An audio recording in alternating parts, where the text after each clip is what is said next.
de commencer, par rapport au téléphone. Alors un jour, j'étais derrière le téléphone, là, et puis j'écoutais les réunions, et puis je me suis mis 5 minutes à la place de ceux qui étaient derrière leur téléphone, et puis j'étais en train de me dire, mais est-ce que c'est bien de faire des réunions derrière un téléphone? Est-ce qu'on peut ressentir la présence de Dieu derrière un téléphone? Et puis j'ai fini de dire ça dans ma tête. Et lorsque j'ai dit ça, la présence de Dieu est tombée sur moi. Et le Seigneur a parlé dans mon cœur. Le Seigneur a dit, Seigneur, que ce soit derrière un téléphone ou que ce soit dans une réunion, ben, le Seigneur, il est là et puis le Seigneur, il nous bénit aussi. Gloire à Dieu. Alors, j'aimerais qu'on chante ce merveilleux cantique à la gloire de Dieu. Après, on va écouter des merveilleux témoignages, merveilleux chants à la gloire de Dieu. Je dis bonsoir aux anciens. Que Dieu vous bénisse. Alors, je chante ce cantique. Et après, on rentre dans le programme. Si tu savais combien il t'aime, sans t'arrêter, tu viens tes amis. Tu lui donnerais toute ta vie, car il est ton seul ami. Sur cette terre tout passera, mais une chose restera, sa parole qui donne la vie. Si tu l'acceptes aujourd'hui, que tu règneras avec lui, ça c'est la promesse. Amen. Dans ce merveilleux paradis, où nous serons tous réunis, où nous chanterons tous pour lui. Emmanuel,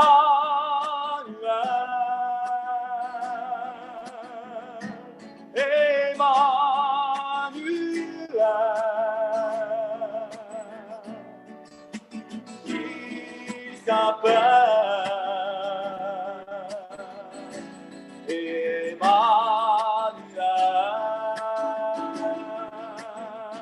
que Dieu se révèle. Le bonheur, alléluia, oui, parmi nous, il s'appelle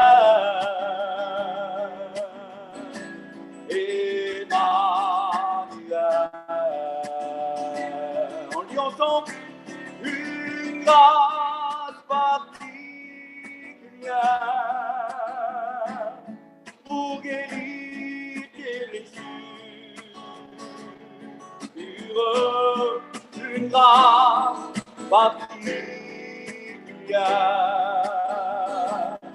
pour te délivrer. Jésus veut te l'accorder, cette grâce particulière, une grâce particulière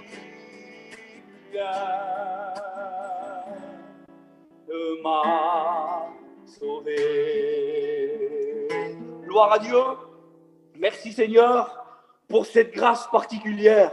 Gloire à Dieu, un jour cette grâce particulière nous a été offerte, gloire par le moyen du sacrifice de Jésus-Christ.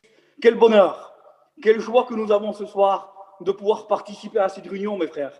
Je ressens la présence de Dieu, et la présence de Dieu, c'est quelque chose de merveilleux. Amen. C'est biblique, la présence de Dieu. Lorsque nous trois sont réunis en mon nom, je suis au milieu de vous. Amen. Gloire à Dieu, merci. Merci pour la grâce de Dieu. Alors, je rentre dans le programme, les frères. Alors, j'aimerais écouter la sœur Eva nous dire un mot de témoignage ou une expérience, que le Seigneur la bénisse. Bon, bonsoir à tous. Frahim, tu peux me dire si tu m'entends bien ou pas? Oui, c'est bon, Eva. Je t'écoute. Juste, mets-toi plus à droite, juste le moitié du visage. Oui. Là, comme ça, c'est mieux. C'est bon? C'est bon. Bon, ben, moi, je vais vous expliquer mon témoignage. J'ai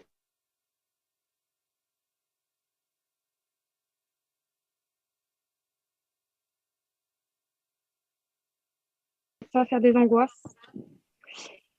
Et ça a été dur pour moi parce que je savais pas trop comment ça se fait qu'à 15-16 ans, on peut faire des angoisses. Et ça a duré 3-4 mois comme ça là. Et puis quand je rentrais chez moi, je savais jamais pourquoi. Et je disais rien à mes parents parce que moi, je suis quelqu'un qui dit jamais rien à personne. Et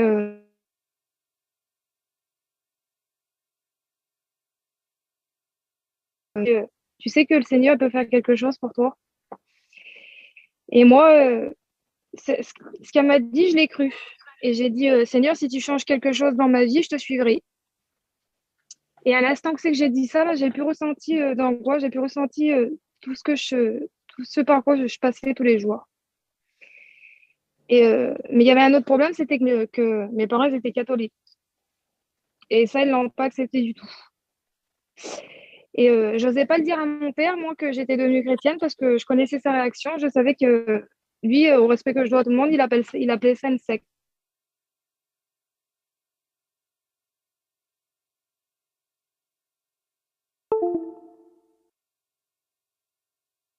Revenait, qui disait celui qui me renie devant les hommes, je le renierai devant mon père.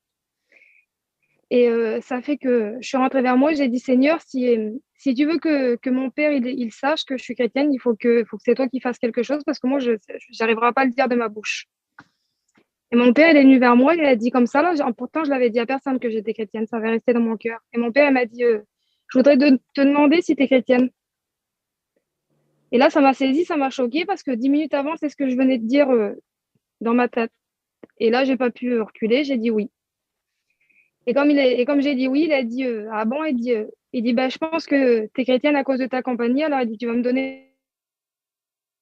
Je savais qu'il a pris mon téléphone et puis j'ai resté bien 3-4 mois vers moi, enfermée. Enfin, il me faisait rentrer à 9h parce qu'il savait que les réunions c'était à 8h30, donc il fallait que je rentre chez moi à 9h. Et comme il a vu que je continuais comme ça, que ça ne changeait rien à ma vie, que je voulais plus sortir, que je voulais plus bouger, tout ça, il m'a laissé aller à la réunion. Mais il voulait pas que je me baptise, c'était inutile. Pour lui, il croyait que ça a duré 5 ou 6 ans, je crois, avant qu'il veuille que je me baptise. Mais avant ça, il a fallu que je prie, que je jeûne. Et vous savez, vers nous, il y a une petite église à la ville du Bois, dans le 91. Et tous les 15 jours, les jeunes, ils faisaient un jeûne et prière. Et, et un jour, on faisait des jeûnes et prières. Et puis, tous les jeunes, ils se sont levés comme ça, ils ont dit d'eux-mêmes, on va jeûner pour Eva parce que ça fait trop longtemps que elle est chrétienne et puis qu'elle n'arrive pas à se baptiser, c'est injuste. Et ils ont tous jeûné pour moi. Et je suis partie à un rallye jeunesse en Belgique. Et dans le rallye jeunesse, j'ai demandé à Dieu, j'étais assise à ma place et j'ai dit Seigneur, pourquoi qu'il n'y a jamais un serviteur qui vient me parler à moi? J'ai dit, je comprends pas. J'ai dit, parce que je voudrais me baptiser. J'ai dit, ça fait 5 ou 6 ans que ça dure. Et je dis, j'en peux plus. Je dis, vraiment, je voudrais me baptiser. Et j'ai dit, si tu veux que toi, je me baptise, il faut qu'il y ait un serviteur qui vienne me parler. Et on est rentré, on est parti à 6h du matin, on est rentré à 2h du matin, je crois. Et puis, il n'y a pas de serviteur qui est venu me parler. Je suis rentrée vers moi, j'étais désespérée de ma vie, carrément. Et ça a duré 3 semaines, je crois. 3 semaines, un mois. Et dans les 3 semaines, un mois, là, je priais, mais ça que j'avais demandé à Dieu, là, le serviteur, je m'en souvenais plus. Et un jour, je suis arrivée en retard au culte le dimanche. Et ça m'arrive jamais. Je vous le dis franchement, ça m'arrive jamais d'arriver au culte parce que vers nous, quand on n'arrive pas à l'heure, il y a plus de place. Et là, c'est la première fois que ça m'est arrivé, j'arrive en retard. Et c'est la première fois aussi que je prends mon téléphone dans le culte parce que d'habitude, le téléphone, je le laisse dans ma voiture pour pas aller dessus, pour pas que je sois distraite pendant la réunion. Et là, vu que j'étais en retard, il restait que les places derrière. Donc, je m'assois derrière. Et mon téléphone, il était sur une chaise à côté. Il y avait personne à côté de moi, donc j'ai posé mon téléphone sur la chaise. Et puis le téléphone, là, j'ai reçu une notification, il s'est allumé. Et il y avait un homme derrière moi. Et l'homme derrière moi, j'avais ma petite nièce en fond d'écran, il Il dit, c'est ta petite, ça?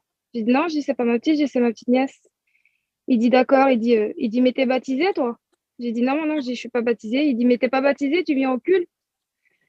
J'ai dit, oui, je viens au culte. J'ai dit, parce que je loupe pas de réunion. Il dit, mais pourquoi t'es pas baptisée? J'ai dit, parce que mes parents, ils veulent pas. Ils sont catholiques et ils veulent pas. Et l'homme, je savais pas, mais c'était un serviteur. Et il dit, ah, d'accord. Et puis, il a rien dit, comme ça, il s'est levé, puis il a passé derrière le pupitre, et puis il dit, moi, je voudrais, il dit qu'on prie pour la petite là-bas qui est derrière, au fond de la salle. Il dit, parce que ça fait 5 ou 6 ans qu'elle vient à la Réunion, qu'elle va au culte. Donc, j'avais expliqué un peu mon témoignage, quoi, vite fait. Et il dit qu'elle vient quand même au culte et qu'elle n'est pas baptisée, alors je voudrais que tout le monde prie pour lui. Et à ce moment-là, j'ai ma prière qui m'est revenue dans ma tête. Il dit, tu vois, comme tu m'avais demandé qu'un serviteur il vienne prier pour toi, qu'il vienne te parler, il dit, je te l'ai envoyé. Et ça fait que dans le culte, là, tout le monde a prié pour moi.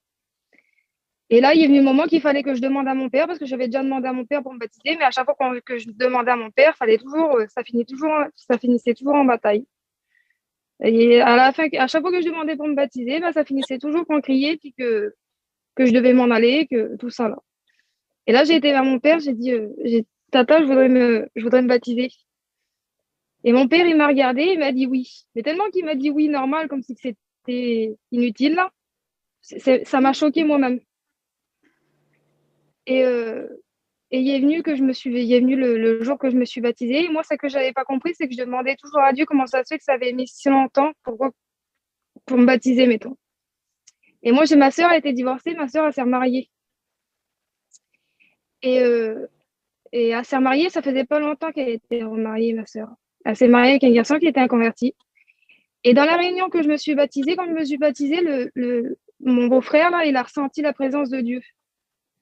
Et comme il a ressenti la présence de Dieu, il était à la réunion l'autre vendredi d'après.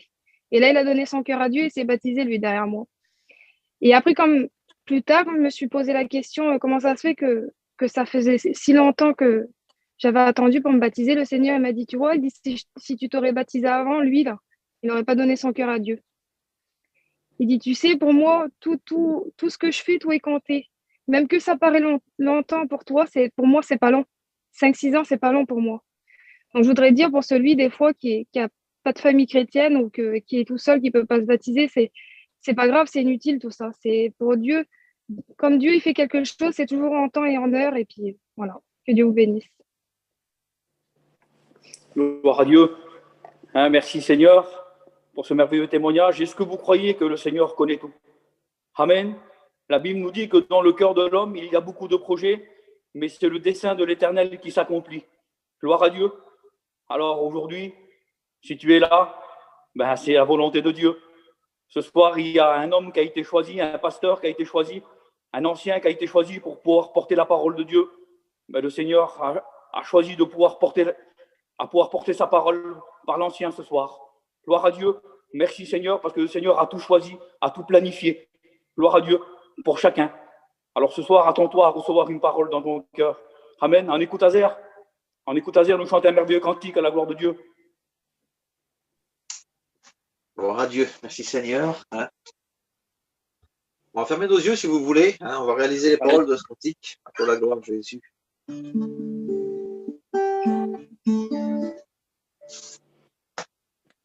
Pour tout ce que tu es, reçois la gloire. Pour tout ce que tu es, je loue tant. Pour tout ce que tu es, je lèverai ma voix en louange. Seigneur, je t'adore pour tout ce que tu es. Jésus, combien tu es fidèle. Et tu m'as jamais laissé, jamais abandonné. Jésus, combien tu es fidèle. Tu m'as jamais laissé, jamais abandonné. Tu es l'ami fidèle, tendre et si bon. Jésus, tu es mon modèle, fidèle est ton nom. Et tu es si patient, plein de compassion. Tu sais prendre le temps, fidèle est ton nom, Jésus. Combien tu es fidèle. Tu m'as jamais laissé, jamais abandonné, Jésus. Combien tu es fidèle. Tu m'as jamais laissé, jamais abandonné. Moi, je t'ai souvent trompé par mon infidélité, mais tu ne m'as jamais renié. Fidèle, tu t'es montré. Et quand j'étais découragé, de ta main tu m'as relevé. Chaque jour tu es là, soutenant dans mes combats. Combien tu es fidèle. Est-ce que vous y croyez? Et tu ne m'as jamais laissé, jamais. Jésus, combien tu es fidèle. Et tu ne m'as jamais laissé, jamais abandonné, Jésus.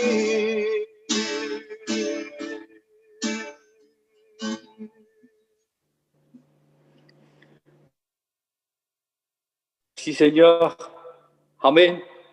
Espérons que vous m'écoutez bien, parce que là, ça passe. Et des fois, ça passe pas bien. Merci au Seigneur d'avoir participé à la réunion, d'écouter les chants cantiques, les témoignages. C'est Dieu qui transforme les vies, et lui, il a toujours la solution pour ça. J'aimerais, avant de lire un passage, j'aimerais vous raconter une expérience qui m'est arrivée à moi. Un jour, on est parti d'Angers, c'est qu'on est là, et on a été en Suisse, parce que ma sœur est mariée avec un garçon de la Suisse. Et on est arrivé en frontière, et on a pris l'autoroute. Et quand j'ai arrivé là-bas, ma mère, mes frères et sœurs, mes beaux-frères ont passé, eux, et moi j'étais pratiquement la dernière camping, et ça fait que les Christiens m'ont arrêté, et puis ils m'ont contrôlé, chose normale, quoi. Et puis ils m'ont dit, monsieur, vous n'avez pas de permis E. J'ai répondu, moi, si devant Dieu, monsieur, j'ai un permis E. Ah, le gars lui dit, tu jures devant Dieu que tu as le permis E? Oui, je vous l'assure que j'ai le permis E. Ça fait qu'il me fait garer sur la droite, je m'arrête, et puis je cause avec lui. Il a dit, monsieur, votre permis E, il est échu, il est fini. Ben, j'ai dit devant Dieu, monsieur, que je ne le savais pas. Bon, il dit, si tu jures devant Dieu, je te crois. Il a dit, je vais te poser une question. C'est pour vous dire, quand Dieu veut faire quelque chose avec quelqu'un, c'est lui qui emploie tous les moyens. Et il a dit, monsieur, je vais vous poser la question. Il dit, quelques années auparavant, donc le Christo qui m'a arrêté sur la route, il a dit, j'ai toujours voulu arrêter quelqu'un des gens du voyage et que son permis était donc fini. Ben, j'ai dit, monsieur, ben voilà, ça tombe sur moi, quoi. Il a dit, je l'ai demandé à Dieu, si moi ça. Ah, après, c'était plus pareil, quoi. Ben, je dis, oui. Et puis, en plus, je voudrais savoir si vous êtes un pasteur. Donc, j'ai répondu, je dis, oui, je suis un pasteur. Alors, je dis, oui, je suis un pasteur. Alors, il m'a dit, monsieur, voilà. Il y a environ une vingtaine d'années, à cette époque-là, quoi. Aujourd'hui, ça fait un peu plus de 35 ans. Il dit, Rumbal m'a imposé les mains à Bordeaux et j'ai reçu le baptême dans le Saint-Esprit. Et depuis ce temps-là, j'ai eu des difficultés dans ma vie Je me suis jamais tellement approché parce que j'ai eu des difficultés. Mais aujourd'hui, j'ai demandé quelque chose à Dieu de précis. Un permis échu, un pasteur, et que c'est moi qui l'arrête. Ben, je dis, Dieu, monsieur, vous a confirmé aujourd'hui, je suis un pasteur. Donc, alors, après, j'avais la porte ouverte. Alors, imaginez-vous que j'ai discuté du Seigneur avec ce gars-là. Et ma famille, qui était de l'autre côté, croyait que le gars voulait me prendre et que je faisais des gestes pour me défendre. Et en fin de compte, c'était pas tout ça. Dieu avait répondu à sa prière 20 ans avant que lui, il l'avait demandé 20 ans avant. Aujourd'hui, ça fait un peu plus de 30 ans, 35 ans. C'est pour vous dire que Dieu fait ce qu'il veut. Il a un temps pour chacun. Il a la raison pour chacun. Que Dieu nous encourage et que Dieu nous bénisse. Si tu as demandé quelque chose, il peut avoir une journée, il peut avoir un mois, il peut avoir 6 mois, il peut avoir 10 ans, 20 ans, même 30 ans. Le Seigneur répond toujours aux besoins de celui qui fait une demande à Dieu. Merci au Seigneur. Alors, j'aimerais essayer de vous faire comprendre, c'est un grand mot, de faire comprendre à quelqu'un qui est déjà et qui connaissent l'Évangile. Et merci aux frères qui m'ont donné la place. Hein. Alors, voilà, je suis pas plus malade qu'un autre. Tout à l'heure, hier, j'ai été faire le test et j'ai le virus. Alors, priez pour moi. J'ai attrapé le corona, mais l'anglais. Après, vers nous, il y en a 8-10 qui l'ont. Et j'ai mon beau-frère qui est à l'hôpital, il est branché sur oxygène. Alors, si des fois vous avez un tout petit peu de temps, pensez à nous, s'il vous plaît. Que Dieu vous encourage et que Dieu vous bénisse. Alors, on va lire un texte dans la Bible. Le texte de la Bible, ça se trouve dans Romains 13 et le verset 12. Romains 13 et le verset 12. La nuit est avancée. Hein, on est vraiment dans le temps où que les jours sont là. Hein. La nuit est avancée. Le jour vient. Dépouillez-vous donc des œuvres de ténèbres et revêtez les armes de la lumière. Le jour est avancé. La nuit est là. Et je crois que pour certains d'entre nous, qui connaissent l'Évangile depuis quelque temps, ce texte nous cause. Et ce texte est d'actualité pour chacun d'entre nous. La nuit est avancée et le jour approche. Je ne sais pas comment tu vois les jours d'aujourd'hui, comment ils sont, qu'est-ce qu'il y a aujourd'hui. Eh bien, avec le moyen du téléphone, on voit que plein de monde, ils sont en difficulté de maladie et de problèmes. La nuit est avancée, le jour vient. Il faut qu'on se dépouille de toutes ces œuvres qui ne sont pas bonnes pour chacun d'entre nous. Abandonnons les œuvres des ténèbres pour revêtir la lumière et le jour, parce que le Christ viendra prendre son Église. Il faut que nous, on se dépouille, chrétiennes et chrétiens. Je sais qu'il n'y a pas que des chrétiens sur le téléphone, mais j'aimerais m'adresser à toi, chrétien. Aujourd'hui, plus que jamais, on est rendu dans le temps où que Jésus viendra prendre son Église. La nuit est avancée. Je le redis. Les jours mauvais sont là. Il faut qu'on se dépouille des choses qui ne servent à rien pour notre vie chrétienne. Et revêtons les armes de la lumière. Alors aujourd'hui, ce soir, il faut que nous, chrétiens, on se dépouille de tout ce qui n'est pas bon. Et vous l'avez fait, je l'ai fait. Il nous en reste certainement encore. Alors il faut se dépouiller totalement. Et abandonner totalement la vie du monde pour accepter et pour prendre les armes de la lumière. Les armes de la lumière, c'est la parole de Dieu. Et la parole de Dieu parle tantôt d'une façon et tantôt d'une autre. Mais c'est pour le bien de chacun d'entre nous. Chrétiennes et chrétiens, on a pu à se préparer, il faut être prêt. Parce que le Christ vient bientôt. Il est tellement proche qu'on n'a même plus le temps aujourd'hui par rapport au texte de la Bible. Je vais en prendre un autre pour vous et pour moi, s'il vous plaît. Et voilà ce qu'il est dit pour vous et pour moi.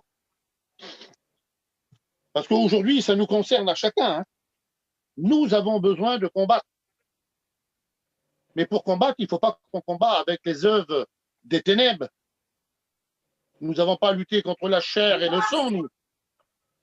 On est des chrétiens. Nous avons fait notre expérience. Alors nous devons combattre le bon combat. 2 Timothée, chapitre 4 et le verset 7.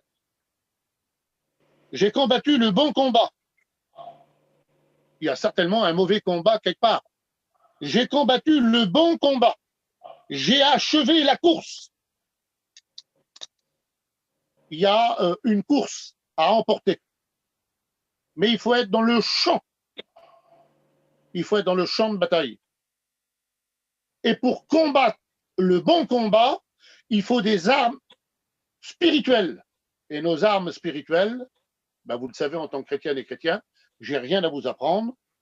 Il faut la mise à part, la prière, le jeûne, la lecture pour ceux qui savent lire. Être à sa place en tant que chrétienne et chrétien, n'essayez pas du tout d'aller chercher dans le monde quelque chose qui est bon. Il n'y a rien de bon. Rien de bon dans le monde. Aujourd'hui, plus que jamais, vous devez, je dois. J'ai combattu le bon combat. J'ai achevé la course et j'ai gardé la foi. Vous savez, c'est bien beau de se baptiser. Le baptême ne sauve pas. Bien sûr, c'est un engagement personnel. Mais il faut croire, et vous le savez, vous, et moi aussi, je le sais, que l'eau du baptême ne nous amènera jamais au ciel si nous, on ne marche pas selon les commandements du Christ. Il faut aujourd'hui plus que jamais que nous combattons le bon combat. N'allons pas nous mettre sur un joug étranger pour combattre. Ça ne sert à rien, on est déjà perdant à l'avance. Qui c'est qui peut résister? Personne. On n'a pas la force de résister. Nous pouvons l'avoir en obtenant du Christ la foi, Jésus, Christ notre Sauveur. Parce que la Bible dit que le Christ est mort pour nous. Il dit qu'il est ressuscité pour chacun d'entre nous. Vous savez que dans le champ de bataille, l'ennemi qui est en face de nous veut aussi gagner la victoire. Il veut aussi emporter la bataille.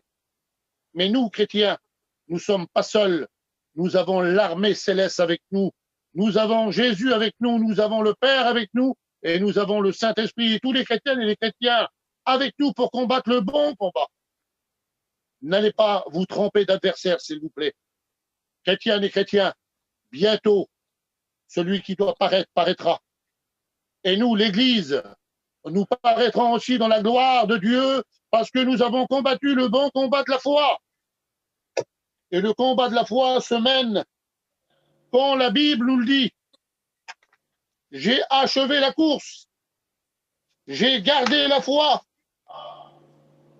Désormais, la couronne de vie m'est réservée non seulement qu'à moi, mais à tous ceux qui aiment l'avènement du Fils de Dieu. Et tous les chrétiens et tous les chrétiens que vous êtes, vous aimez et nous aimons les réunions.